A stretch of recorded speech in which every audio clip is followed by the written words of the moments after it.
Finalmente chegamos ao fim da nossa série de vídeos falando sobre o universo estendido da DC.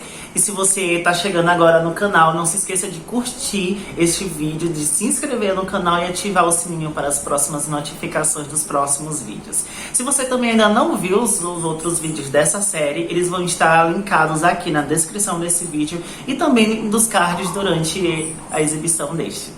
Eu sou Kaique Almeida e esse é o Te Digo Nada.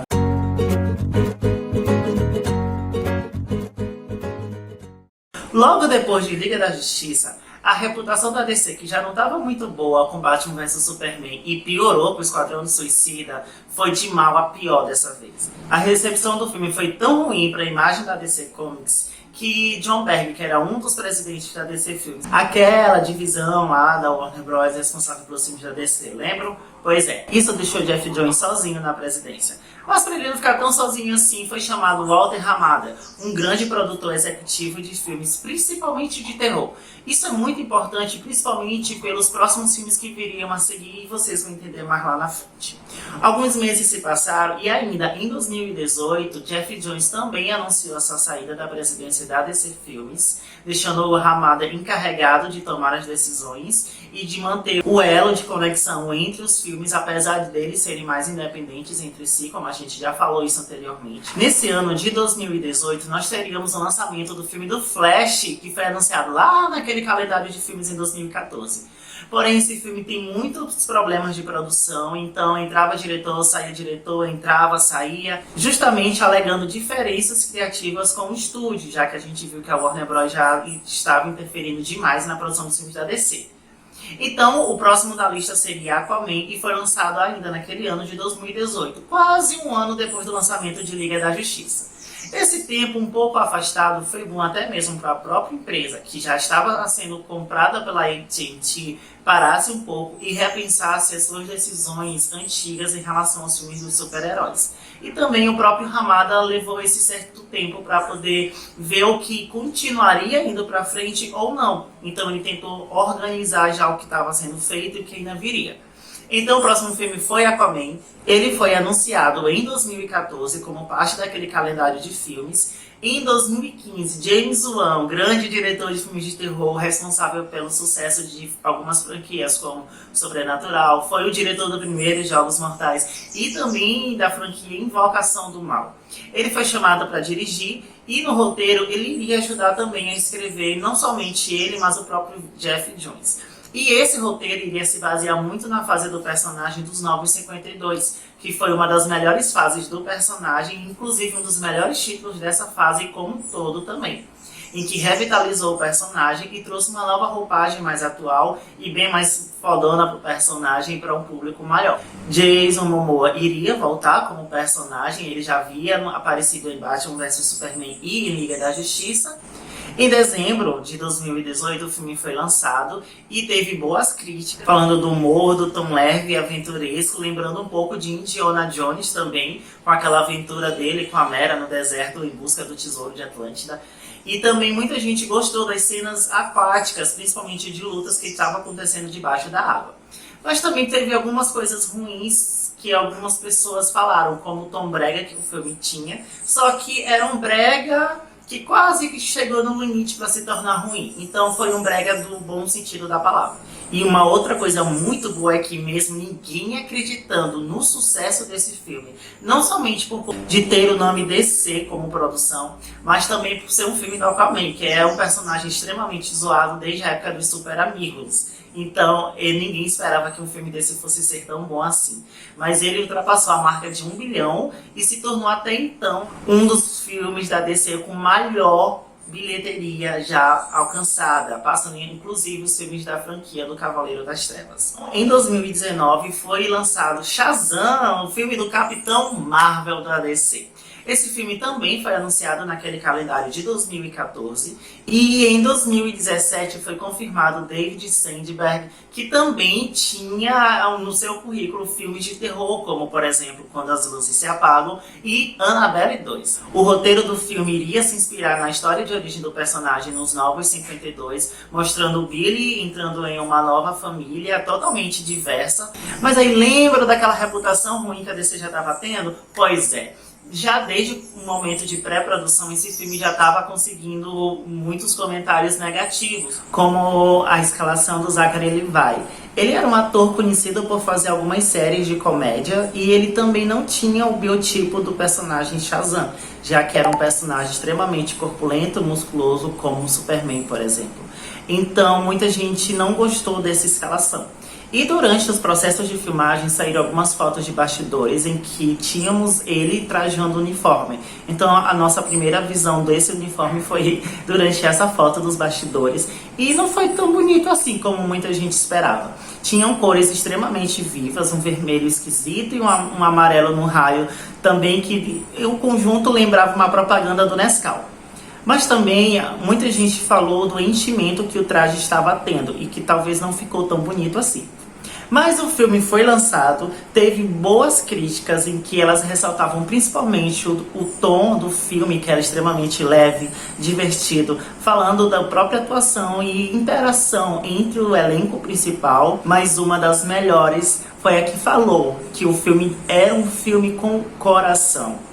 E era isso que a DC precisava naquele momento. Ela já tinha feito bons filmes como Mulher Maravilha, o Aquaman, que já tinha uma outra pegada diferente. E aqui já tivemos Shazam com uma outra pegada ainda diferente. Então, isso foi muito bom, que começou a limpar aos poucos a imagem da empresa. Porém, o filme foi lançado em abril de 2019, entre dois grandes lançamentos da nossa concorrente, da Marvel Studios. Esses filmes foram Capitã Marvel, e muita gente foi assistir esperando que ele fosse apresentar um elemento chave para o confronto final entre os Vingadores e o vilão Thanos. E também o outro seria, de fato, esse último filme dos Vingadores lutando contra o Thanos, que iria fechar aquela saga dos Vingadores, que durou 10 anos. Então, muita gente preferiu não assistir Shazam e guardando seu dinheiro para assistir Vingadores. Então, mesmo que o filme tenha conseguido uma margem de bilheteria de 300 milhões de dólares, muito abaixo do que as outras produções do gênero conseguiam naquela época, ele conseguiu o suficiente para se pagar e também confirmar uma sequência, Shazam 2, que já está em fase de pré-produção. Nesse mesmo ano de 2019 foi lançado Coringa, vencedor de estatuetas do Oscar. Coringa, ele nasceu do coração do diretor Todd Phillips, o diretor de Se Beber Não Case, já um diretor de filmes de comédia, e ele passou todo o ano de 2017 escrevendo o roteiro de Coringa. Ele apresentou essa ideia para o Warner Bros, para o estúdio, e ele veio com essa proposta para o Warner de querer diferenciar os seus filmes da concorrente, trazendo filmes mais independentes entre si e que fossem de universos diferentes e que também fossem de baixo orçamento. E isso foi muito bom. O estúdio veio, baixo orçamento, beleza. Se o filme for muito bom, então temos uma grande margem de lucro e vamos ganhar mais dinheiro.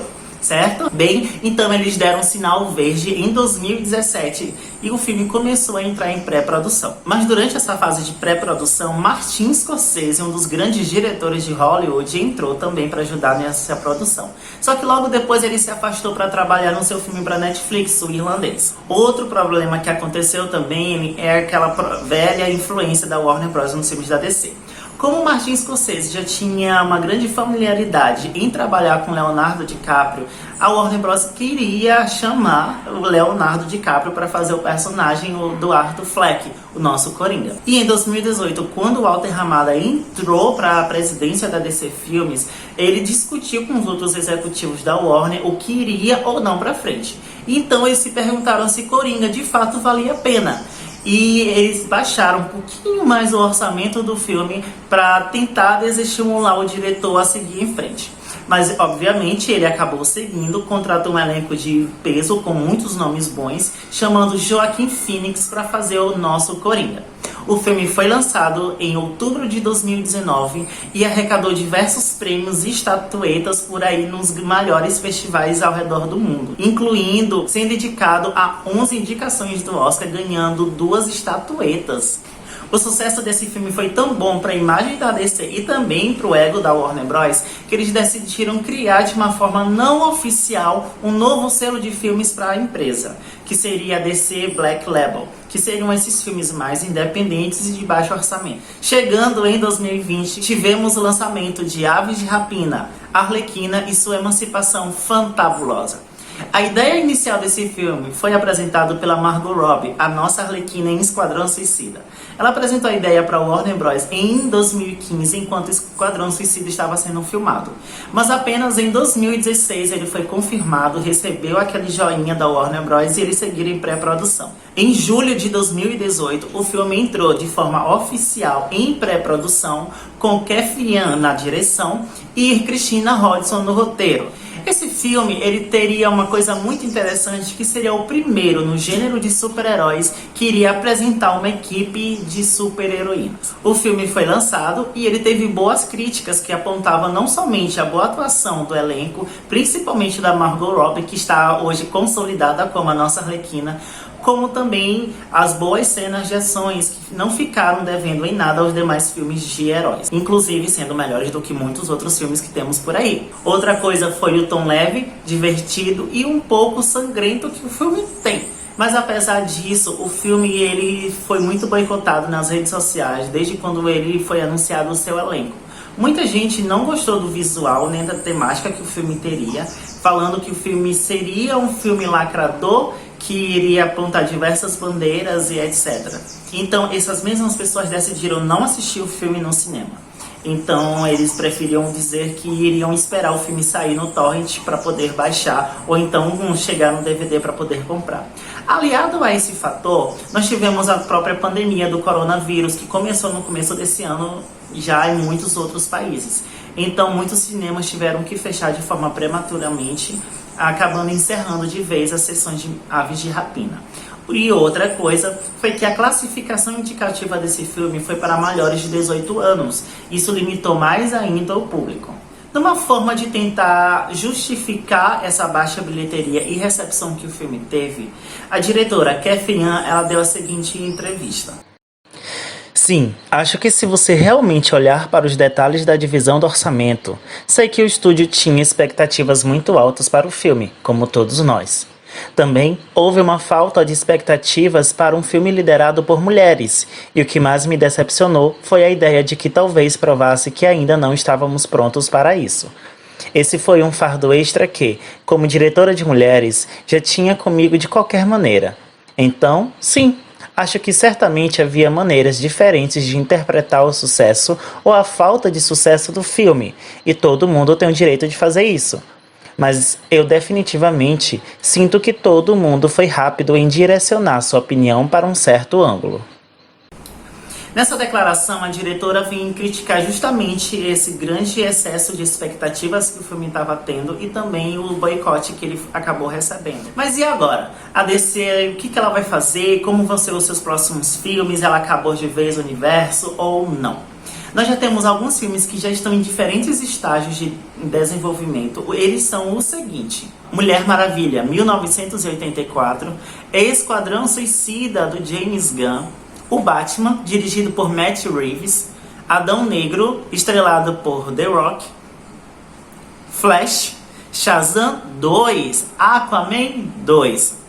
Mas também nós temos outros filmes que também foram anunciados e que muitos deles provavelmente nunca verão a luz do dia. Eles são o seguinte: um filme da Força, que são aqueles vilões do Aquaman, As Amazonas, Batgirl, Besouro Azul, Gladiador Dourado, Cyborg, Pistoleiro, Exterminador, Sereias de Gotham, Tropa dos Lanternas Verdes, Arlequina e Coringa, Liga da Justiça Sombria, Lobo, uma sequência de O Homem de Aço, Novos Deuses, Asa Noturna, Homem Borracha, Supergirl.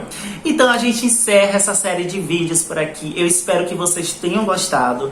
Eu tive muito trabalho para poder falar sobre todos esses filmes e também desses problemas de bastidores que aconteceram. Tentei resumir ao máximo para vocês. E o que tinha para trazer para vocês é isso. Não desistam da DC. Eu acho que ela aprendeu durante esse tempo. Principalmente os executivos da Warner Bros. Que hoje já são com outros olhares. E eu acho que apesar desses erros, eles merecem sim uma chance, não somente eles, mas a própria empresa, que ela tem tentado diversificar os seus filmes e não tornar tudo uma cópia do outro, mudando apenas as figurinhas. Se você gostou desse vídeo, dá o seu like, dá o seu joinha, se inscreva no canal, deixe seu comentário o que você acha sobre esse universo estendido da DC, se eles merecem mesmo uma chance, eu tenho que rebutar tudo. Me siga nas redes sociais, Compartilhe esse vídeo com seus amigos, por favor, compartilhe, espalhe a palavra do Te Digo Nada. E é isso, até mais!